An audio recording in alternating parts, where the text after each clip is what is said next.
어떤 사람이 중죄를 범하고 사형을 받게 됩니다. 그런데 이 사람에게는 노부모도 계시고 또 자녀들이 있습니다. 이 사정을 딱하게 여긴 친구가 간곡하게 부탁해요. 자네는 이렇게 너무도 봉양해야 되고 가족이 있으니 살아야 되지 않겠나. 나는 아무도 없어. 그러니까 내가 자네를 왜 죽어줘야 돼. 그리고 이 친구를 위해 생명을 버려 죽어주었습니다. 물론 이야기입니다. 다시 말하면 이 친구가 자기 친구를 위해서 대신해서 죽어준 거예요. 이와 마찬가지로 예수님께서 우리를 대신해서 내가 고난을 받아야 되고 내가 업수여김 당해야 되고 내가 죽어야 되는데 우리 주님이 우리를 위해서 대신 고난 당하시고 대신 죽어주셨다는 겁니다. 그래서 이것을 교리적으로 대리적 속죄라 그렇게 말하고 있어요. 여러분, 예수님의 이 속죄는 우리의 삶을 완전히 바꾸어 놓는 거예요. 예수님의 속죄가 없었다면 우리는 이미 죄악에 버려져서 어두운 가운데 살다가 멸망할 존재들입니다. 예수님의 속죄로 인해서 우리는 구원을 받았고 빛을 보았고 사망에서 생명으로 옮겨진 것입니다. 자, 그렇다면 이 예수님의 속죄는 어떤 속죄인가? 의미를 찾아봅니다. 그 첫째는 헬라 원어를 통해서 몇 가지 소개해 드립니다. 그 첫째는 바로 디카우라고 하는 말입니다. 이 디카우라고 하는 말은 무슨 말인가 하면 의롭게 만든다 그런 뜻이에요. 의롭게. 그러니까 속죄를 통해서 우리가 죄로 가득된 우리들, 머리부터 발끝까지 죄로 점철되었던 우리들이 의롭게 된다는 말입니다. 이게 무슨 우리가 의로울 자격이 있어서가 아니에요. 뭐 훌륭해서 돈이 많아서 무슨 높은 직분이 있어서 그런 게 아니에요. 이것은 무조건적으로 우리를 의롭게 만들어 줬어요. 그게 바로 속죄입니다. 그래서 그것을 바로 구원의 서적을 보면 칭의라 그렇게 말, 칭의라. 그러니까 우리가 정말 의로워서 의롭다고 해주는 게 아니에요. 의롭지 않아요. 죄인이에요. 그 죄로 인해서 죽어야 돼요. 그런데 예수 그리스도의 피로 말미암아 우리를 의롭다고 칭해 주는 거예요. 그게 놀라운 은혜가 아닐 수가 없습니다. 그래서 우리는 이제 죄인이 아니라 의인이 됐습니다. 뿐만 아니라 아페미라고 하는 헬라어 단어가 있습니다. 이 말은 바로 탕감 받았다는 뜻이죠. 탕감. 여러분, 어떤 사람이 죄를 범했는데 그 죄를 다 탕감해 줬어요. 더 이상 죄인이 아니란 말입니다. 우리 주님이 죽어주심으로 우리 죄를 다 탕감해 줬어요. 우리가 마태복음 18장 22절 이하를 보면 아주 재미있는 이야기가 기록되어 있습니다. 어떤 주인이 고으로 돌아와가지고 결산을 하게 됩니다. 한 종이 1만 달란트를 빚졌어요. 1만 달란트를 빚지고 나서 이 주인에게 사정합니다. 제발 도와달라고 살려달라고. 이 빚을 이렇게 많이 진 것을 보면 당연히 감옥에 가둬야 돼요. 빚을 갚든가. 그런데 주인이 좋은 사람이어서 그걸 용서해 줍니다. 이렇게 엄청난 거액의 액수를 탕감받은 이 사람이 가다가 또 종관 하나를 만나요. 그래서 자기에게 100데나리온 빚진 자입니다. 빚을 갚아라. 그러니까 정말 살려달라고 도와달라고 불을 끓고 비는데도 불구하고 감옥에 갖다 놓았어요. 이 소식을 들은 주인이 10,000달란트를 탕감해준 주인이 분노하게 됩니다. 이 나쁜 놈. 그래가지고 다시 그를 감옥에 가둔다는 내용이 기록되어 있어요. 자, 여기에 1만 달란트의 액수는 어느 정도인가? 고대 액수이기 때문에 우리가 현대 정확히 할 수는 없어요. 그래서 여러 가지 의견들이 있습니다. 어떤 분은 1달란트는 34kg이에요. 그러면 이게 1만이면 얼마입니까? 34만 kg. 엄청난 액수죠. 100데나리온 거기에 비하면 보잘것 없어요. 하루에 임금에 불과해요. 그러니까 비교가 되지 않아요. 또 어떤 사람은 말하기를, 어떤 학자는 말하기를 그때 당시의 달란트는 1만 달란트는 바로 50만 파운드라는 거예요. 그 어느 정도 많은가 하면 1m 간격으로 5km를 6,800명의 장정이 1인당 60파운드씩 짊어지고 있을 정도로 그렇게 많은 액수라는 거예요. 상상이 안 되죠. 어쨌든 성경에서 보여주는 교훈은 무엇인가 하면 우리가 이렇게 죄를 탕감받을 수 없는 많은 죄를 범하고 있다는 거예요. 여러분 1달란트는 바로 6,000데나리온. 엄청나죠. 근데 비교가 안 되는 거죠. 그러니까 우리들이 이 말씀 속에서 알 수 있는 건 정말 탕감받을 수 없는 전혀 불가능한 그런 죄를 예수 그리스도의 피로 다 탕감받고 용서만 받았다는 거예요. 참 이게 얼마나 감격스럽습니까? 그 다음에 데우시아라는 말이 있어요. 이것은 무슨 말인가 하면 바로 입양됐다는 뜻이에요. 오늘 우리는 다 죄인이에요. 그런데 하나님의 자녀로 입양돼서 하나님의 자녀가 됐다는 말입니다. 여러분 그때 당시에 로마시에는 600만 명의 노예가 있었어요. 그런데 로마 시민 수보다 더 많대요. 그러니까 그 노예 시장이 얼마나 활성화됐겠습니까? 그 노예를 사러 가가지고 자기 마음에 드는 잘생기고 건강한 노예를 샀겠죠. 사서 집에 데려왔어요. 이 사람이 참 어지르고 좋은 사람이었나 봐요. 야, 이제 내가 더 이상 너를 노예로 하지 않겠어. 그러니까 자유로 줄 테니까 나가 자유롭게 살아. 그리고 노예 문서를 찢어버렸어요. 그 노예 입장이 얼마나 좋겠습니까? 이제부터는 구속이 없어요. 자유예요. 기쁨이에요. 이건 무엇을 가르치는가 하면 오늘 우리는 이미 이 죄의 노예가 됐고 사탄의 노예가 됐던 사람들이에요. 이 노예에서 영원히 벗어날 수 없는 그런 악한 사람들입니다. 그런데 예수 그리스도의 보혈의 능력이 우리 죄의 노예에서 완전히 해방시켜 주었어요. 이제는 우리는 더 이상 노예가 아니에요. 우리는 완전히 자유로워요. 죄에서 자유롭습니다. 그런 거로 죄로 인하여 오는 여러 가지 고난에서 자유롭습니다. 또 죄의 결과인 사망에서 자유롭습니다. 우리 이 땅에서 자유인이 돼서 행복하게 살다가 영원한 천국에서 영생을 누리는 복된 삶의 주인공이 된 이유가 여기 있는 거예요. 그게 뭐예요? 예수 그리스도의 구속입니다. 그 다음에는 카타라소라고 하는 말이 있어요. 헬라어로. 이 카타라소라는 말은 화평이라는 뜻이 있어요. 화평이다. 자, 사도 바울은 여기에 대해서 뭐라고 말하는가 하면 우리가 하나님께 원수 되었어요. 되었지만은 십자가로 그 장벽을 무너뜨렸다. 그리고 하나님과 더불어 하나가 되고 했다 그랬어요. 이게 무슨 말인가 하면 우리가 범죄함으로 인하여 하나님과 우리 인간이 완전히 원수 관계에 있었어요. 그래서 우리가 하나님께로 갈래야 갈 수가 없어. 하나님이 또 우리가 올래야 올 수가 없어요. 왜? 죄로 인해서 이 죄가 가로막았어요. 그런데 예수 그리스도의 십자가의 보혈의 능력이 이 장벽을 완전히 깨뜨려 버렸어요. 그게 놀라운 일이 아닐 수 없습니다. 그리고 주님과 더불어 하나가 되게 하고 우리가 주님과 더불어 교제하게 됐어요. 우리가 마음껏 주님께 나올 수 있는 것, 그것은 바로 예수 그리스도의 십자가의 보혈의 능력입니다. 이 능력이 우리를 살렸어요. 이 능력이 하나님과 원수였던 우리를 하나 되게 했어요. 하나님과 막혔던 장벽을 무너뜨렸어요.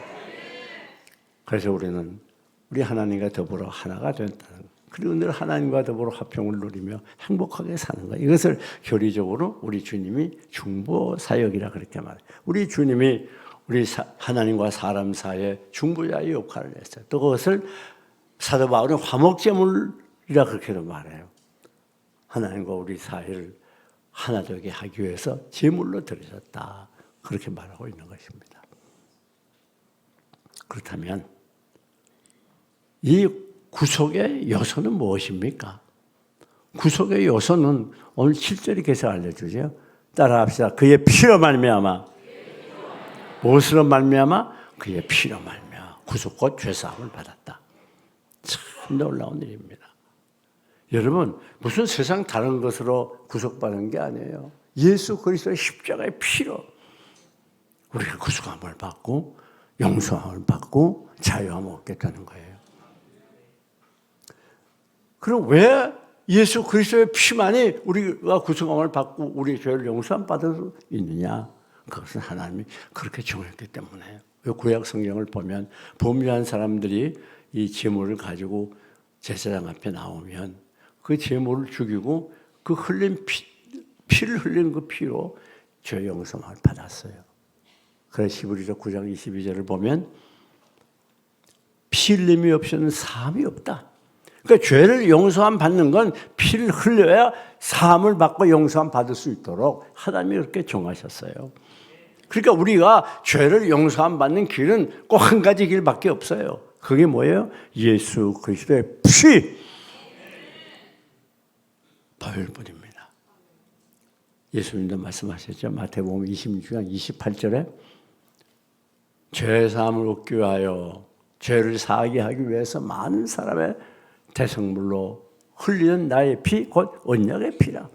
우리 예수님께서 잡히시기 전날 밤 제자들을 모아놓고 성찬식을 하시면서 예수 그리스도의 흘리는 피는 바로 죄사함을 위한 피, 우리의 죄를 씻어주시고 용서하기 위한 피라고 그렇게 말씀하고 계세요. 시편 103편 12절을 보면 하나님께서 이 죄를 어떻게 처리했는가? 동서에서 먼 것 같이 너희 죄를 멀리 옮기셨다. 그랬어요. 자, 멀리 옮겨놓으면 보입니까? 안 보입니까? 보이지 않아요. 다시 말하면 우리 죄를 우리 하나님께서 동해서에서 먼 것처럼 멀리 옮기셨어요. 그러니까 죄는 이제 우리와 관계되질 않아요. 죄에 대해서 걱정할 필요 없어요. 이미 범한 죄 용서함 받았습니다. 그것 때문에 범인할 필요 없어요. 어떤 사람은 죄를 범해놓고 평생 고민하는 사람들이 있어요. 그건 잘못 알아서 그래요. 이미 회개하면 예수 그리스도의 피가, 예수 그리스도의 보혈이 모두 용서해 주신다는 거, 이걸 확실히 알고 믿어야 돼요. 어디 그뿐입니까? 미가서 7장 19절을 보면 두 놀라운 말씀이 기록되어 있어요. 너희 죄를 내가 발로 밟겠어. 그리고 깊은 바다에 던졌다. 아, 놀라운 말씀이지요.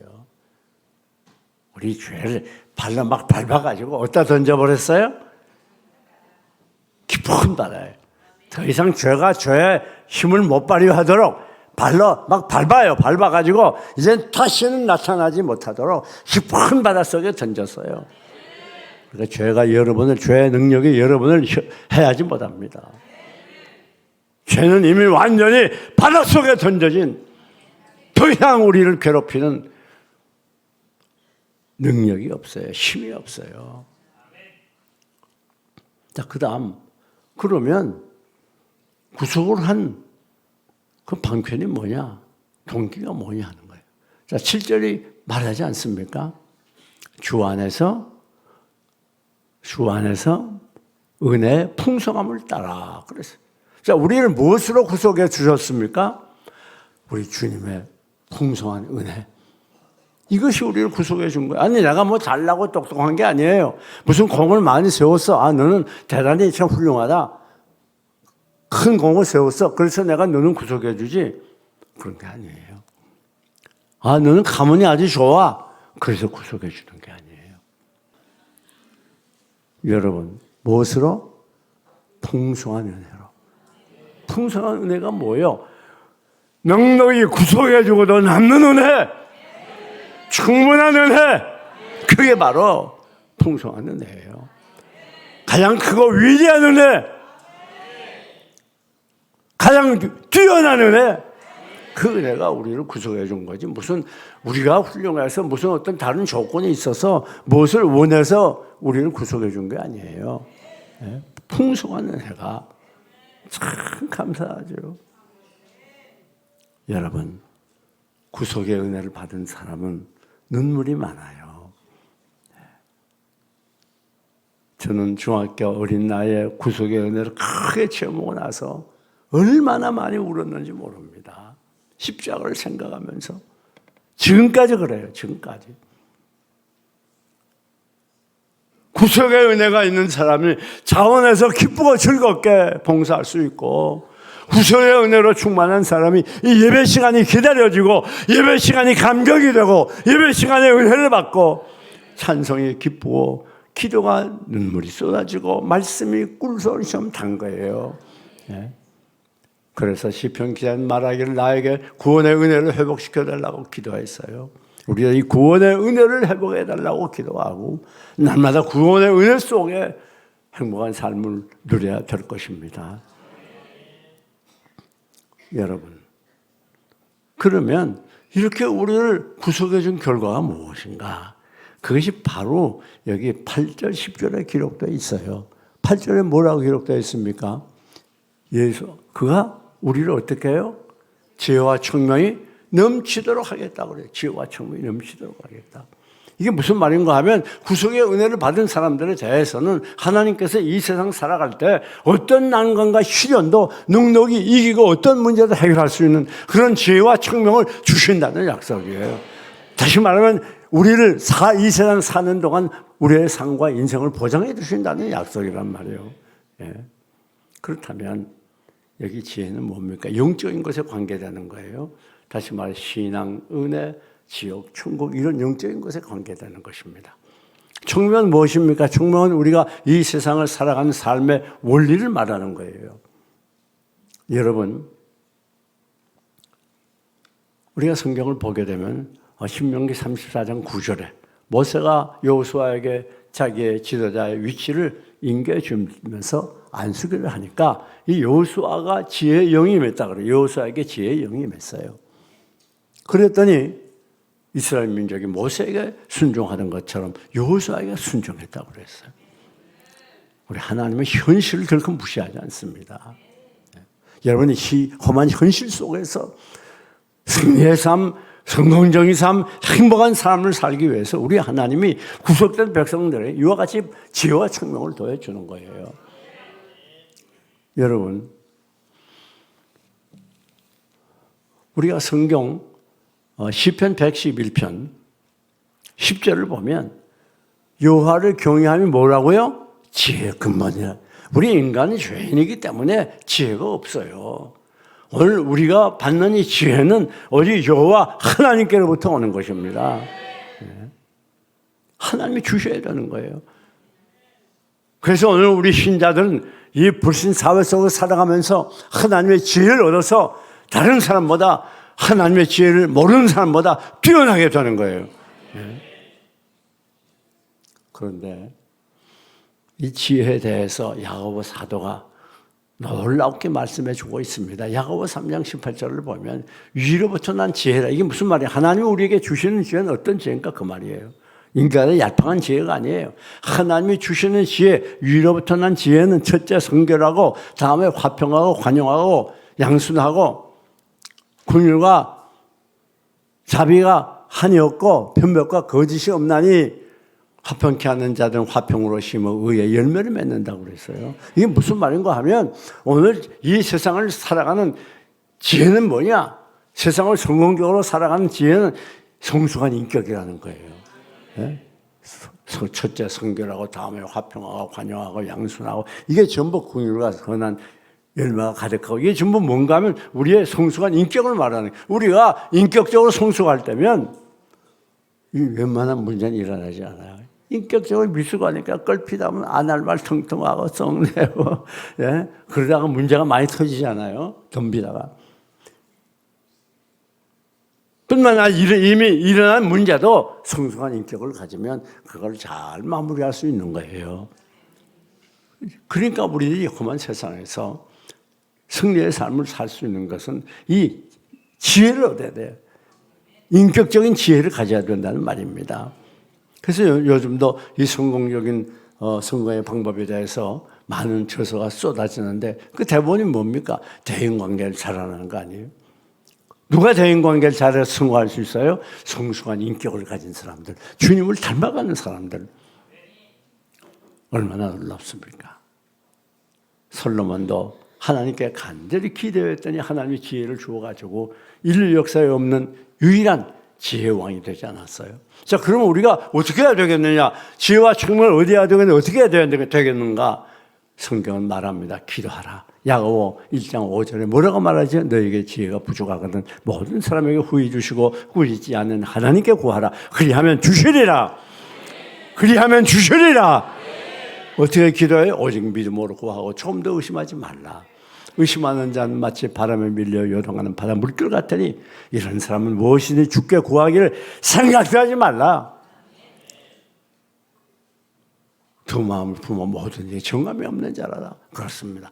우리가 믿음으로 기도하게 될 때에 어떤 문제를 해결할 수 있는 지혜를 주시고 총명을 주시는 거예요. 어떤 난관도 뛰어넘을 수 있는 강하고 담대한 은혜와 믿음도 주시는 거예요. 여러분이 현실 살아가기 얼마나 힘듭니까? 강풍 속에 계속 몰아치는 파도처럼 환난과 시련의 파도가 계속해서 우리를 덮치고 괴롭혀도 그러나 두려워하지 맙시다. 왜 그런가 하면 우리는 이미 보장된 인생입니다. 하나님의 자녀들입니다. 우리의 인생은 내 자신의 조건이나 능력이 있다는 게 아니라 하나님의 손에 있습니다. 어려울 때마다 하나님께 무릎 꿇고 기도해서 그 문제를 해결할 수 있는 기도의 사람들 되면, 믿음으로 기도하면 하나님이 주신 지혜를 가지고 넉넉히 이길 수 있고 넉넉히 승리할 수 있고 넉넉히 전진할 수 있고 넉넉히 난관을 해결할 수 있는 것이에요. 여러분 희망 가지시기 바랍니다. 담대함과 용기를 잃지 마시기 바랍니다. 다시 일어서시기를 바랍니다. 앞을 향하여 전진하시기 바랍니다. 여러분은 예수 그리스도의 피로 풍성한 은혜로 구속함을 받은 하나님의 자녀입니다. 하나님의 자녀 하나님께서 반드시 인도해 주시고 책임지고 필요한 걸 공급해 줍니다. 보장해 주십니다. 그리고 이제 우리 주님 오시는 그날 천년 왕국의 왕으로 통일된 나라를 다스릴 뿐 아니라 또한 영원한 천국에서 영원토록 주님과 함께 살게 될 것이에요. 뿐합니다. 우리가 천국 가기잖아요. 이 땅에 사는 동안에도 하나님이 주는 지혜와 청명으로 문제마다 해결하고 생명마다 무너지고 날마다 지혜로 행복하고 성공적인 삶, 거룩한 삶을 살 것입니다. 그런 걸 우리는 모두 낙심하지 마시고 힘을 내서 오늘도 내일도 구속받은 백성답게 행복한 삶, 깨끗한 삶, 능력 있는 삶, 성공적인 삶을 살아가시기를 주님의 이름으로 축원합니다.